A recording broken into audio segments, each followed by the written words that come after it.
first founding fathers of the United States, Benjamin Franklin, once said, "A penny saved is a penny earned. Money saved is money earned." And every time I get a chance to talk to people about saving, most of them always agree that saving is a good idea. But the reality speaks differently. Most of us are not saving. This is due to many reasons. Some of them could be ignorance, poor money habits, too much debt, lack of financial goals, and maybe simply a bad attitude towards saving. And that is why I want us to focus on ways to cultivate a saving habit. So if we agree that saving is good, what can we do to make sure that we get to save our money? The first one is to get information. And this could be information about financial management or just financial literacy. When you are equipped with the right knowledge on money, you are in a better position to make better decisions. And after you have the basic financial knowledge, it is also advised that you start looking at the value chains. You start looking at the economic chains, whereby you, in your mind, you place yourself in an economic chain and picture yourself doing a business in that area.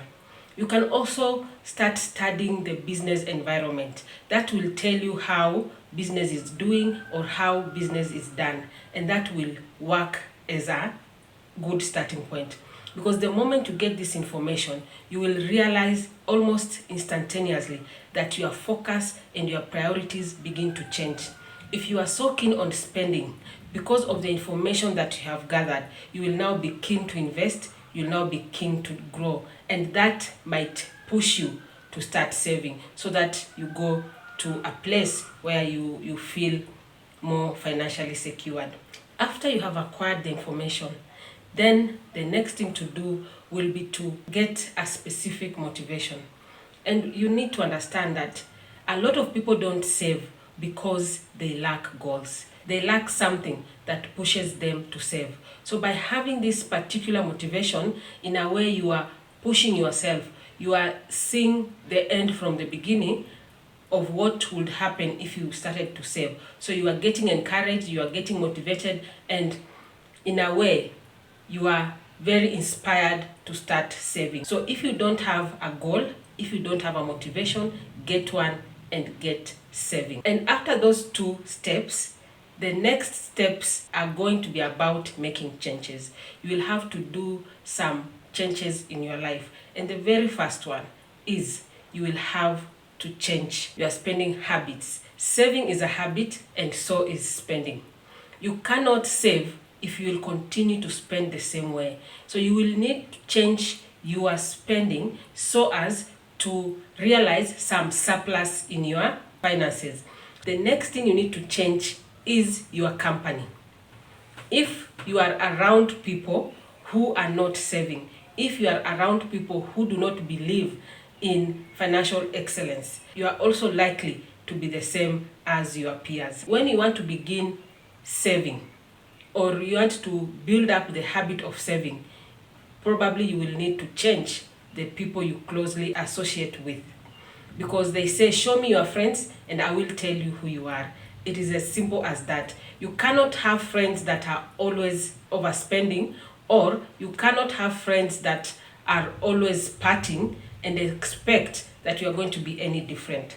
If you are in team splurge or team party after party, it will definitely affect your spending habit and even your priority to save. Because you are in a group where spending is a priority, then savings will always take a back seat. The other change you need to make is the change of attitude.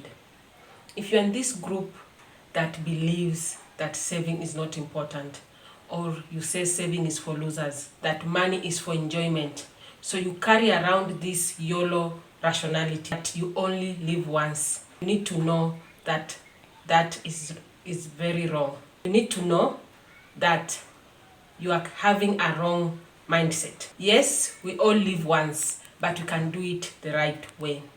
Having a mindset that undermines your ability to grow your finances is a very bad disadvantage. And remember that your mind is very powerful, and whatever your mind decides is what is going to happen. You need to shift from that space to a point where you allow yourself to have a mindset that will allow you to understand money for what it is and relate to it in the right way. Saving is the only thing that will stand in the gap when you are facing a financial distress. People who have savings are able to deal with financial emergencies or financial situations without any stress. Having savings will help you grow wealth. People who have managed to create wealth will tell you that they were able to save, they had the discipline to save, and they had a plan. So by doing that, you are allowing yourself to grow financially. Don't waste the opportunity to do that. That can also be your story. Take that step and do the right thing. Build your savings and you will see the benefits. From Money Minded Frontier, it is always a pleasure. Thank you so much for watching. Like this video, leave a comment because we want to know what you think.